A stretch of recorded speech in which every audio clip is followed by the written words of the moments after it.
1970 और 1980 के दशक में पाकिस्तान ने कई बार फॉरेन माउंटेन क्लाइंबर्स को सियाचिन भेजता था माउंटेन्स को क्लाइंब करने के लिए, ताकि वह दुनिया को यह दिखा सके कि सियाचिन ग्लेशियर पाकिस्तान का एक भाग है।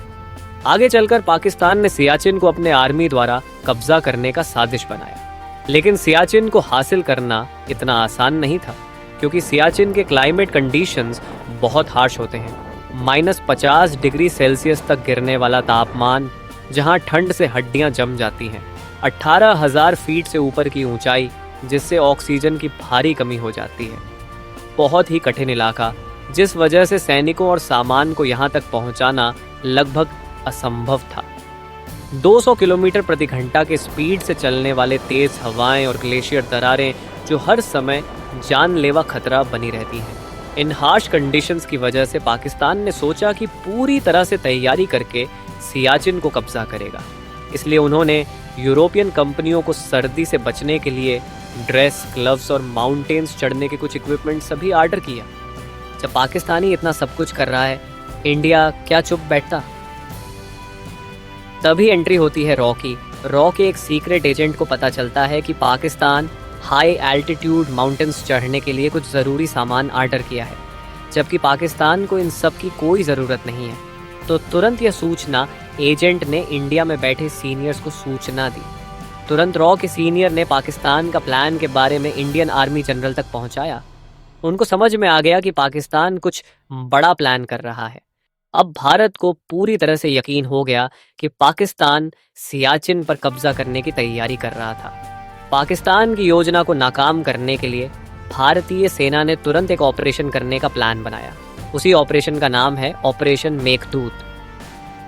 लेफ्टिनेंट जनरल प्रेम नाथ हून के नेतृत्व में ऑपरेशन मेघदूत की योजना बनाई गई, लेकिन भारत के पास भी सियाचिन के हार्श कंडीशंस में लड़ने के लिए ठंडे मौसम के कपड़े और उपकरण नहीं थे, और सबसे बड़ी बात, उनके पास उतना टाइम भी नहीं था कि वह इतना बड़ा ऑर्डर जल्दी से कहीं से ले सके, क्योंकि पाकिस्तान को उनका ऑर्डर यूरोपियन कंपनी से अब तक मिल चुका था।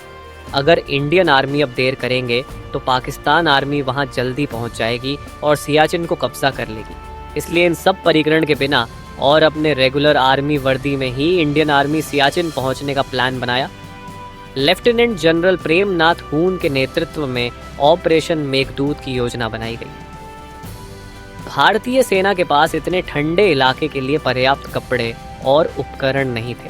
भारतीय सेना ने जर्मनी, स्विट्जरलैंड और नॉर्वे से ज़रूरी सामान मंगवाया।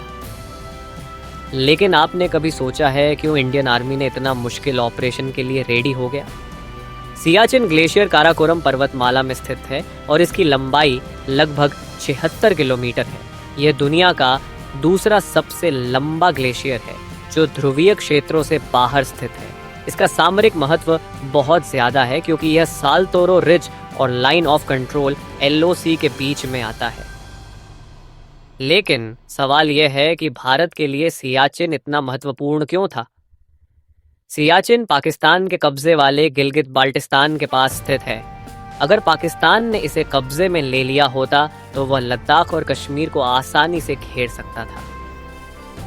अक्साई चिन्ह, जो चीन के कब्जे में है, सियाचिन के नज़दीक था, जिससे भारत की रक्षा रणनीति पर प्रभाव पड़ सकता था। इसलिए देश की सुरक्षा के लिए सियाचिन पाकिस्तान के हाथ में नहीं होना चाहिए, और 1984 से पहले सियाचिन नो मैंस लैंड था, यानी इस पर न तो भारत का कब्जा था और न ही पाकिस्तान का। लेकिन पाकिस्तान 97 के दशक से यहाँ अपनी निगाहें गड़ाए बैठा था। इसलिए इंडियन आर्मी ने इतनी मुश्किल ऑपरेशन को बिना किसी ढंग के वस्तुओं के सियाचिन को अपने हाथ में लेने का प्लान किया। 12 अप्रैल 1984 की रात भारतीय सेना की कुमाऊं रेजिमेंट और लद्दाख स्काउट्स के वीर सैनिकों ने सियाचिन की ओर चढ़ाई शुरू की। मेजर संधू और लेफ्टिनेंट कर्नल खन्ना के नेतृत्व में ये सैनिक मौत को मात देने निकल पड़े थे। भारतीय सेना ने बिलापोंडला, जो कि 18,200 फीट, सियाला, जो कि 17,880 फीट, और ग्योंगला 18,655 फीट के मेन माउंटेन्स को कब्जा कर लिया। 13 अप्रैल 1984 को भारतीय सैनिकों ने इन ऊंचे दर्रों पर कब्जा जमा लिया, और जब पाकिस्तान जवाब देने पहुंचा तो वह पूरी तरह चौंक गया। सियाचिन पर भारत की पकड़ इतनी मजबूत थी कि पाकिस्तान ने कई बार इसे वापस लेने की कोशिश की, लेकिन हर बार असफल रहा। आज भी भारतीय सेना दुनिया के सबसे ऊंचे युद्ध क्षेत्र पर अपनी चौकसी बनाए हुए है।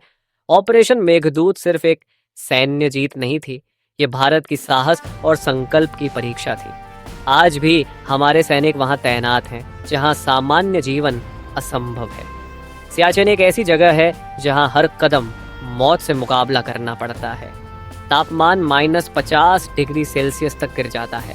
हवा इतनी पतली होती है कि सांस लेना मुश्किल हो जाता है और बर्फीली हवाएं शरीर को चीर कर रख देती हैं।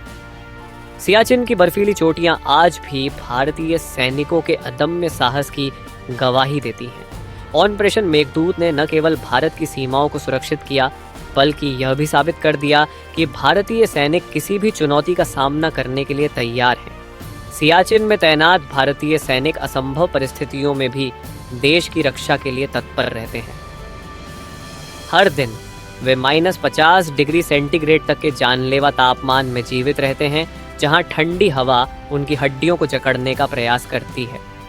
ऑक्सीजन की भारी कमी के कारण सांस लेना भी मुश्किल हो जाता है, लेकिन वे कभी हार नहीं मानते। बर्फीले तूफानों, हिमस्खलनों और दुर्गम पहाड़ियों के बावजूद वे अपनी चौकियों पर अडिग रहते हैं। भारतीय सैनिक केवल दुश्मन से ही नहीं लड़ते, बल्कि प्रकृति की सबसे कठिन चुनौतियों का भी सामना करते हैं। उन्हें हर दिन भारी बर्फबारी, तेज हवाओं और जानलेवा दरारों से जूझना पड़ता है। भोजन और अन्य आवश्यक वस्तुएं हेलीकॉप्टरों से गिराई जाती हैं, लेकिन कभी कभी भारी बर्फबारी के कारण हफ्तों तक आपूर्ति नहीं पहुंच पाती। ऐसी स्थिति में सैनिक अपनी सीमित खाद्य सामग्री और संसाधनों के साथ संघर्ष करते हैं। इसके बावजूद भारतीय सेना के जवान हर परिस्थिति में अपनी जिम्मेदारी निभाते हैं। सियाचिन सिर्फ एक युद्ध क्षेत्र नहीं, बल्कि भारतीय सेना के साहस, अनुशासन और बलिदान की परिभाषा बन चुका है। हर भारतीय को उन वीर सैनिकों पर गर्व होना चाहिए जो अपने जीवन को दांव पर लगाकर देश की रक्षा कर रहे हैं। जब हम गर्म बिस्तरों में सोते हैं तो हमें याद रखना चाहिए कि कुछ सैनिक ऐसे भी हैं जो बर्फ की गहराइयों में देश की रक्षा कर रहे हैं, ताकि हम चैन की नींद सो सकें। हमें उनकी कुर्बानियों को कभी नहीं भूलना चाहिए और हर संभव तरीके से उनका समर्थन करना चाहिए।